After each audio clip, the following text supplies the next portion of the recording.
हर खबर पर होगी आपकी पकड़। डाउनलोड कीजिए एबीपी लाइव ऐप। उम्मीद करते हैं कि कोरोना से इस जंग में हम जीते, लेकिन एक तो अंदरूनी जंग चल रही है और साथ में आप जानते हैं हिंदुस्तान को चारों तरफ से जो दुश्मनों ने घेरा हुआ है, कभी साम कभी दाम, कभी दंड कभी भेद। अब भारत को दोनों तरफ की लड़ाई लड़नी है। इस वक्त भारत क्या चाहता है कि हम आत्मनिर्भर बन जाए, हम इंडिपेंडेंट बन जाए और पूरी दुनिया हमारी तरफ देखे, हम दुनिया की तरफ देखें, लेकिन वसुधैव कुटुंबकम के भाव से। और इस पर बातचीत करने के लिए हमारे साथ इनसे बेहतर मेहमान कौन हो सकता है। योग गुरु बाबा रामदेव। योग आप जानते हैं इस वक्त पूरी दुनिया योग के सहारे स्वस्थ होने की कोशिश कर रही है और इनसे बेहतर मेहमान कौन हो सकता है जब हम कहते हैं कि स्वदेशी एक बार फिर से हमें वो अपनाना होगा। तो स्वदेशी सीईओ, मैं इनको देसी सीईओ कहती हूँ, बाबा रामदेव हमारे साथ जुड़ चुके हैं। बाबा रामदेव, बहुत बहुत स्वागत है आपका एबीपी न्यूज पर। लेकिन इस बीच जब हम बात कर रहे हैं बाबा रामदेव, तो चीन के साथ हम किस तरीके से अब हमें पेश आना चाहिए और कैसे ये जो गतिरोध बना हुआ उसे खत्म करना चाहिए, आपके पास हर चीज का नुस्खा है। बाबा रामदेव, चीन को चित करने का नुस्खा दे दीजिए।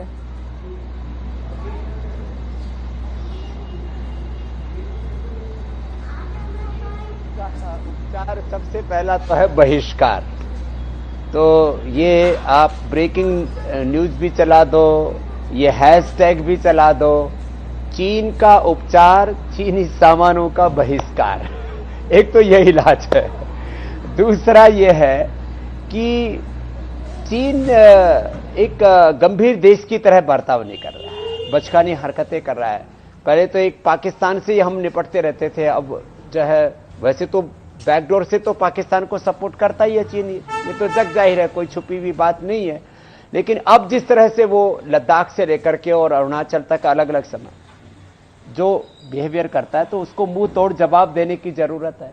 चीन का जो राजनीतिक तौर पर उपचार यह है कि जो भी चीन में सामान बनता है रूबिका जी, उसका 100% विकल्प भारत में तैयार हो, चाहे वो मोबाइल है, चाहे वो इलेक्ट्रॉनिक्स है, चाहे वो मशीनरीज हैं, चाहे वो हमारे देवी देवताओं के चित्र हैं, चाहे वो हमारे घरों की टाइल्स हैं, टॉयलेटरीज हैं, चाहे वो जो है फर्नीचर है, जो कुछ भी चीन बनाता है वो चीज हिंदुस्तान में व्यापक तौर पर बननी चाहिए।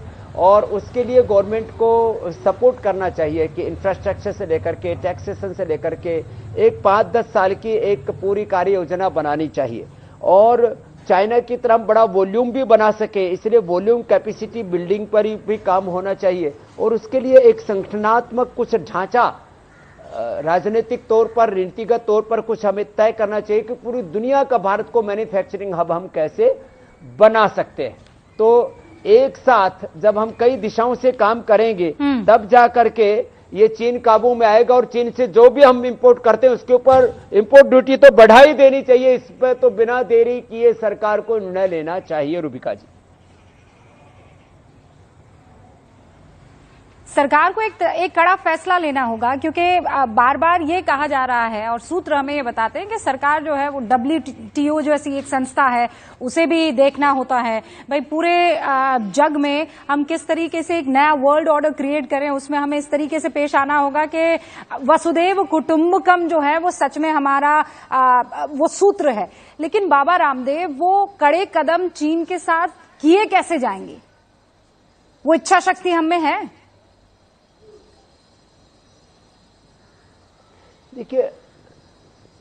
देखो रूबिका जी, अब भारत दुनिया के ताकतवर देशों में सम्मिलित है, आर्थिक दृष्टि से भी, सैन्य दृष्टि से भी। यदि आप प्रोफेशनल्स की बात करें, साइंस टेक्नोलॉजी की बात करें, इंफ्रास्ट्रक्चर की बात करें, अब हम किसी से कम नहीं। माने यदि मैं प्रोडक्ट्स की बात करूं तो रॉ मटेरियल से लेकर के जो है प्रोडक्शन के लिए इंफ्रास्ट्रक्चर से लेकर के, रिसर्च से लेकर के, फिर डिस्ट्रीब्यूशन से लेकर के, सप्लाई चेन से लेकर के, क्वालिटी से लेकर के, पैकेजिंग से लेकर के।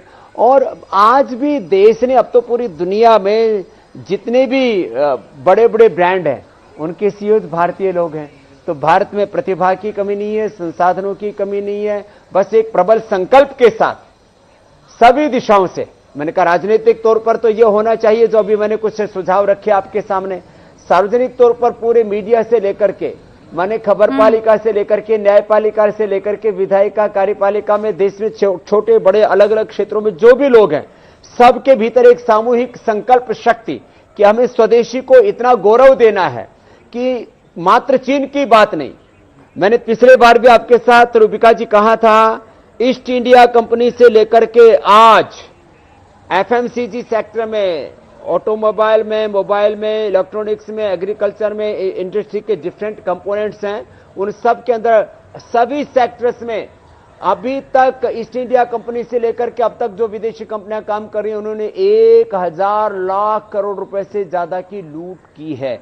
और अभी भी भारत की अर्थव्यवस्था पर चीन सहित एमएनसीज का बहुत बड़ा कब्जा है। एक दिन में तो हटाया नहीं जा सकता, लेकिन आने वाले 5, 10, 20, 25 सालों की हम कार्य योजना बना करके चले तो मैं फुल कॉन्फिडेंस के साथ इस बात को कह सकता हूं, और हमने किया है कि हम भारत को आत्मनिर्भर बना सकते हैं। रूपिका जी, इसके लिए राजनीतिक तौर पर, सामाजिक तौर पर, आर्थिक तौर पर हमें कुछ बड़े और कड़े फैसले तो लेने पड़ेंगे मेरी बहन। नहीं, कड़े फैसले तो ले लें, पर ये चीन तो बहुत चालाक है ना बाबा रामदेव। आपको याद होगा वो अमूल वाला एक विज्ञापन, ड्रैगन को भगाती हुई वो अमूल की जो बच्ची है वो नजर आ रही है, उस हैंडल को बंद कर दिया गया। और उसके बाद ट्विटर की तरफ से क्या सफाई आई कि भाई इसमें कुछ ठीक नहीं था, कंटेंट अच्छा नहीं था, और इसीलिए हमें ये इसको ब्रिंग डाउन करना पड़ा। चीन हर बार इसी तरीके के किसी ना किसी प्रेशर से काम करता है। हम उस प्रेशर से कैसे निकलेंगे?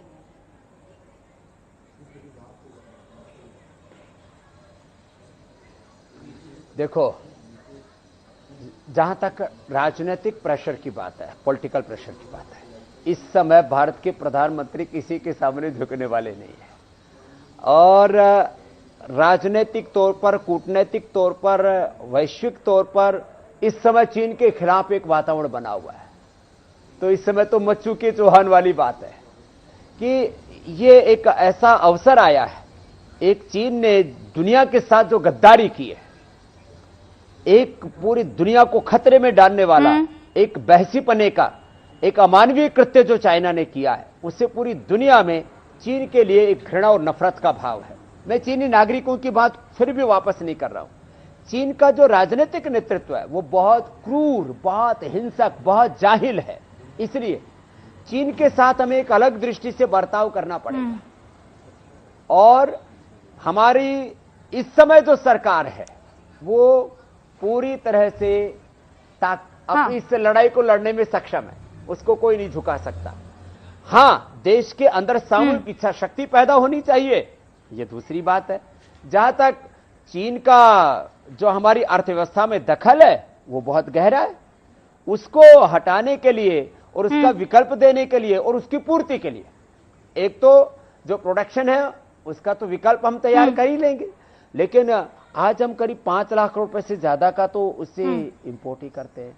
फिर जो चाइनीज कंपनी यहां पर भारतीय अर्थव्यवस्था के अंदर यहां पर एफडीआई के माध्यम से निवेश करके जो लाखों करोड़ का टर्नओवर करती हैं, share market, banking system, debentures के माध्यम से अलग अलग जो पूंजी के तरीके होते हैं किसी देश की अर्थव्यवस्था को नियंत्रित करने के लिए। मैंने पिछली बार भी आपसे संवाद में कहा था, एक था पॉलिटिकल कॉलोनाइजेशन का जमाना, अब है इकोनॉमिक जो है कॉलोनाइजेशन का जमाना। अब इसमें भारत को हमें उभारना है तो एक लॉन्ग टर्म स्ट्रेटेजी बनानी पड़ेगी रूपिका जी, और बातचीत तो होनी चाहिए। बातचीत तो हम भी आपसे अभी भी कर रहे हैं, और उसमें देश के कुछ बड़े लोगों को बड़ी जिम्मेदारियां भी लेनी पड़ेगी। आप ये कह रहे हैं कि हम बातचीत करें और धीरे धीरे जो और धीरे धीरे जो है वो सरकार अपने तरफ से डिप्लोमेटिक। हाँ बाबा रामदेव, मैं ये आप कह रहे हैं कि इस पर जो वार है, हमने मास्टर स्ट्रोक में बताया भी था, दो धारी वार नहीं चलेगा कि एक सीमा पर और दूसरा बहिष्कार। मुझे लगता है त्रिशूल की आवश्यकता है। त्रिशूल की आवश्यकता कैसे कि एक तो आप सीमा पर जवाब दे मुंह तोड़, एक बहिष्कार जनता की तरफ से, और एक बड़े पैमाने पर बाकी मुल्कों के साथ मिलकर एक ऐसा गठजोड़ तैयार किया जाए कि त्रिशूल भारी पड़ जाए चीन पर।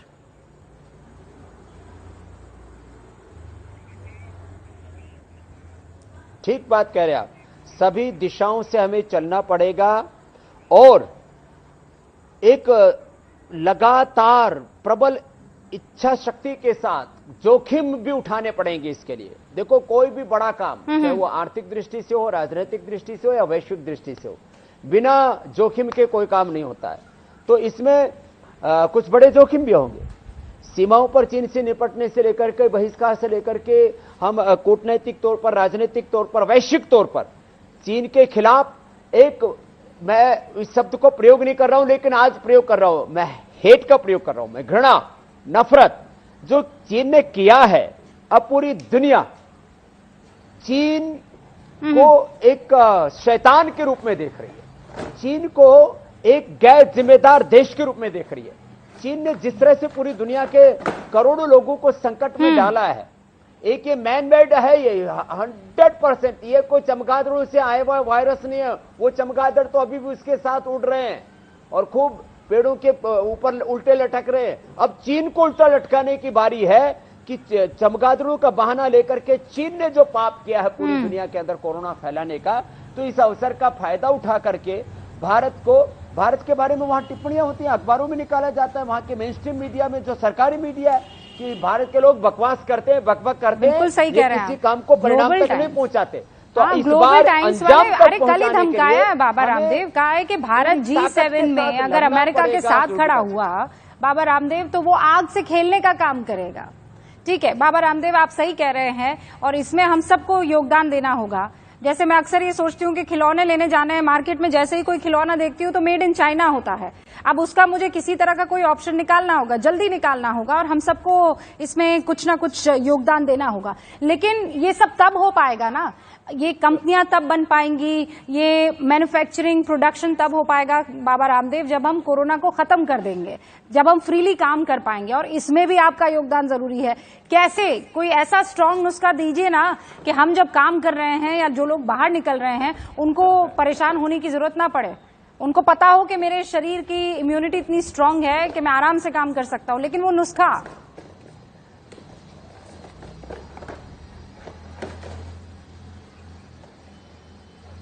रूबिका जी, इस समय पतंजलि में, रुचि सोया में करीब 2 लाख लोग ग्राउंड के ऊपर काम कर रहे हैं और संगठन के तौर पर देखा जाए तो 600 जिलों में, 5000 तहसीलों में, 2.5 लाख गांवों में हमारे कार्यकर्ता सक्रिय है। एक को भी कोरोना नहीं हुआ है, एक को भी, सिंगल को भी। तो उसका कारण है। और मैं तो एक बात और कहता हूं, ये पहली बात तो हम कोरोना के संक्रमण से बचे, जो भी प्रिकॉशन लेना वो लेने चाहिए। और यदि 22 दफा हम हो भी गए, चाहे सिम्टोमेटिक हो, एसिम्टोमेटिक हो, वैसे जो योग करता है और जो हम गिलोय, तुलसी, काली मिर्च, हल्दी, अदरक, दालचीनी और मुलेठी, अश्वगंधा का जो काढ़ा बताते हैं, दूध में हल्दी, शिलाजी, च्यवनप्राश पीने के लिए बोलते हैं, यदि ये सब कार्यक्रम व्यक्ति करता रहे, रोज 5-7 प्राणायाम करने हैं। अच्छा, अब मेरे जैसे लोग जो रोज सुबह से शाम तक फूंक मारते रहते हैं, तो कोरोना को कूट करके रख देंगे। हमारा कोरोना क्या बिगाड़ेगा? मैं आपके सामने बैठा हुआ हूं, रोज मैं सुबह 4 बजे से पहले उठ जाता हूं, 5 बजे से आस्था चैनल फिर अलग अलग जो है चैनलों के ऊपर कार्यक्रम देता हूं, आप लोगों के पास आ जाता हूं, रोज 5-7 घंटे योग के कार्यक्रम देता हूं, दिन भर कर्म योग करता हूं। और उसके लिए एक प्रिकॉशन के साथ मैं बोलता हूं, प्राणायाम करो, भस्त्रिका 5 मिनट, कपालभाति 10-15 मिनट, अनुलोम विलोम 10-15 मिनट। ठीक है बाबा रामदेव, ब्राह्मरी उद्गीत। हाँ। ओम, किसी को ओम बोलने में दिक्कत भी है तो शीतली शीतकारी कर लें, वो भी स्ट्रेस, डिप्रेशन, एंजाइटी के लिए बहुत अच्छे हैं। थोड़ा सूर्य नमस्कार कर लें, थोड़ा जॉगिंग कर लें, थोड़ा डिप्स लगा लें, दंड बैठक लगा लें, जिम जाने की जरूरत नहीं, तो कुछ भी थोड़ी एक्टिविटी करते रहे, कुछ आसन कर लें। ब्लड प्रेशर के लिए योग निद्रा, डायबिटीज के लिए मैं मंडूकासन, उत्तान पादासन, वक्रासन कहता हूं, 2-3 आसन तो कर लो मेरे भाई। तो ऐसे ब्लड प्रेशर से लेकर के heart problem, asthma, diabetes, chronic disease, सबको हम योग आयुर्वेद के जरिए कंट्रोल ही नहीं क्योर कर सकते हैं और कोरोना को मात दे सकते हैं। कोरोना की तो बात के, मौत को भी मात दे सकते हैं। कम से कम 100 साल तक जिएंगे। कम्युनिकेबल, नॉन कम्युनिकेबल कोई डिजीज हमें नहीं हो सकती। वो ताकत विधाता ने, खुदा, अल्लाह, परमात्मा, गॉड, वाहेगुरु भगवान ने हमको दी है। रूबिका जी, बाबा रामदेव को ये तो आपने बताया कि हम कैसे प्रिवेंट कर सकते हैं, लेकिन जिन लगातार आप देख रहे हैं केसेस बढ़ते चले जा रहे हैं, अब तो अनलॉक फेज 1 भी शुरू हो गया है। हम इस कोरोना के साथ जिए कैसे? योग, काढ़ा, ये सब तो आप बता रहे हैं, लेकिन और वो कौन सी चीजें हैं जो, क्योंकि अब तो एसिम्प्टोमेटिक कितने आ रहे हैं, उनको पता ही नहीं लग रहा है कि उनको कोरोना है कि नहीं है, वो कैरियर के रूप में तो काम कर ही रहे हैं। तो ज्यादा परेशानी बुजुर्गों को है, वो बुजुर्ग क्या करे बाबा रामदेव?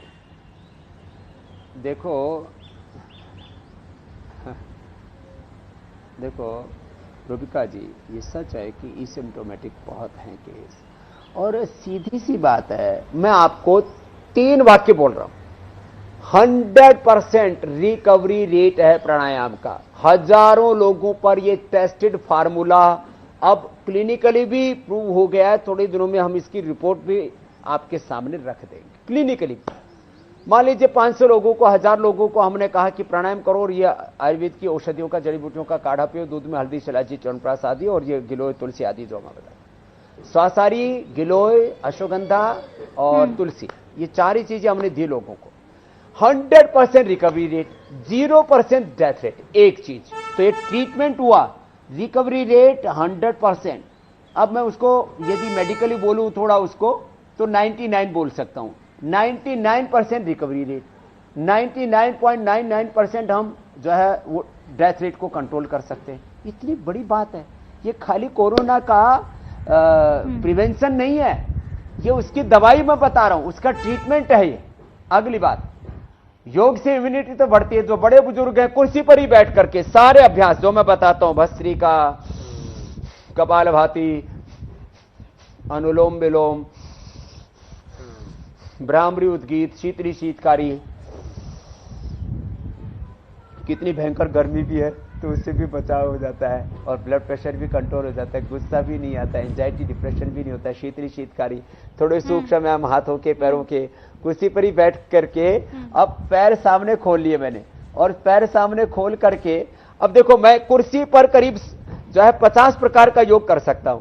अंगुलियों को आगे पीछे दबा लिया, पूरे पंजे को आगे पीछे दबा लिया, गोल गोल घुमा लिया, ऐसे पैरों को हिला लिया, बैठे बैठे ऐसे इस तरह से अपने आप को थोड़ा पैर खोल करके ऐसे एक योग सेशन बाबा रामदेव आप योगा ऑन चेयर। मुझे लगता है एक बढ़िया योग सेशन जो है आप योगाभ्यास जो है वो एबीपी न्यूज के दर्शकों को कराएं आप, और हम एक बार फिर से समय जो है वो तय कर लेंगे, और उसके बाद जनता के सामने ये जो आप कह रहे हैं 99.99% रिकवरी रेट है, तो फिर हमें इसको एक मुहिम बनाना चाहिए।